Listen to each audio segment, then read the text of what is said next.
Bismillahirrahmanirrahim. Assalamu alaikum dear students. Today we will learn about what are the coprime numbers. Let's see the definition of coprime numbers. If HCF of two numbers is 1, then numbers are called coprimes. अगर दो numbers का HCF 1 आ जाए तो ऐसे दो numbers coprimes होंगे, ठीक है, यानी दो नंबर्स का HCF 1 आ जाए तो इसको एग्जाम्पल से ज़्यादा क्लियर हो जाएगा। आपको एग्जाम्पल देखते हैं students. Find co-primes of 3 and 5. Find co-primes 3 and 5 are co-primes or not. हमने चेक करना है कि क्या 3 and 5 co-primes हैं या नहीं हैं, ठीक है स्टूडेंट्स। तो इसके लिए आप क्या करेंगे, सबसे पहले आप 3 के फैक्टर्स लिख लेंगे, देन 5 के फैक्टर्स लिख लेंगे। फैक्टर्स क्या होते हैं स्टूडेंट्स, जो कि उस नंबर को कम्प्लीटली डिवाइड कर दें, यानी रिमाइंडर 0 आ जाए। अगर रिमाइंडर 0 आता है तो वो उस नंबर का फैक्टर है, अदरवाइज़ वो नहीं है। तो सबसे पहले हम 3 के फैक्टर्स लिख लेंगे और 3 के फैक्टर्स देखें 1 and 3 हैं। अब देखें कैसे हम चेक करेंगे कि ये फैक्टर हैं या नहीं है। अब मैंने 3 को 3 पे डिवाइड किया, 3 1 टाइम्स 3 ने 3 को कम्प्लीटली डिवाइड किया, रिमाइंडर 0 आ गया, इट्स मीन 3 फैक्टर है 3 का।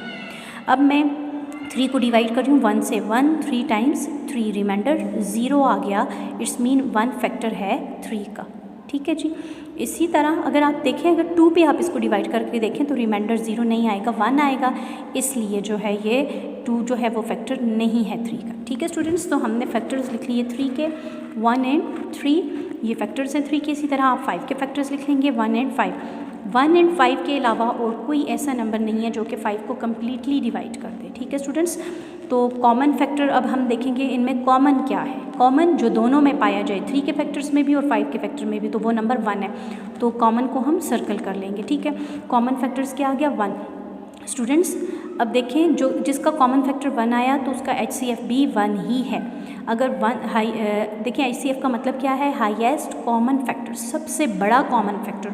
तो यहाँ तो हमारे पास आया ही 1 है तो 1 ही होगा, ठीक है students. So 3 and 5 are co-primes। तो इसका HCF क्या आया, 1 आया, तो ये क्या है, co-primes है। अगर इसका HCF 1 के अलावा कोई और नंबर होता तो फिर ये co-primes ना होते। एक और एग्जांपल लेते हैं जिससे ज़्यादा आपको अच्छा क्लियर हो जाए। अब यहाँ पर मैं 31 और 62 को चेक करती हूँ, ठीक है। फैक्टर्स ऑफ 31 मैं लिखती हूँ, यहाँ पर 1 है और 31 है। इन दो के अलावा और कोई नंबर ऐसा नहीं है जो कि 31 को कम्प्लीटली डिवाइड करे, ठीक है स्टूडेंट्स। तो इसी तरह से जो है 62 के फैक्टर्स भी जो है मैं चेक कर लेती हूँ, तो वो हैं 1 2 31 62। अब फैक्टर्स कैसे फाइंड करते हैं, बाय डिवीजन मेथड, बहुत ईजीली मैं आपको बताऊँगी। मैं नेक्स्ट वीडियो अपलोड करती हूँ, उसमें आप देख लीजिए। तो देखिए यहाँ पर अब हमारे पास जो कॉमन है उनको हम क्या कर लेंगे, सर्कल। तो यहाँ पर 1 कॉमन है, उसको मैंने सर्कल कर लिया, और 31 कॉमन है दोनों में, उसको भी मैंने सर्कल कर लिया। अब कॉमन फैक्टर्स क्या क्या निकले हमारे पास, 1 and 31, दो कॉमन फैक्टर निकले। अब देखिए पिछली एग्जांपल में हमारे पास क्या कॉमन निकला था, 1। यहाँ पर हमारे पास 1 ही था सिर्फ, और कोई था नहीं था कॉमन।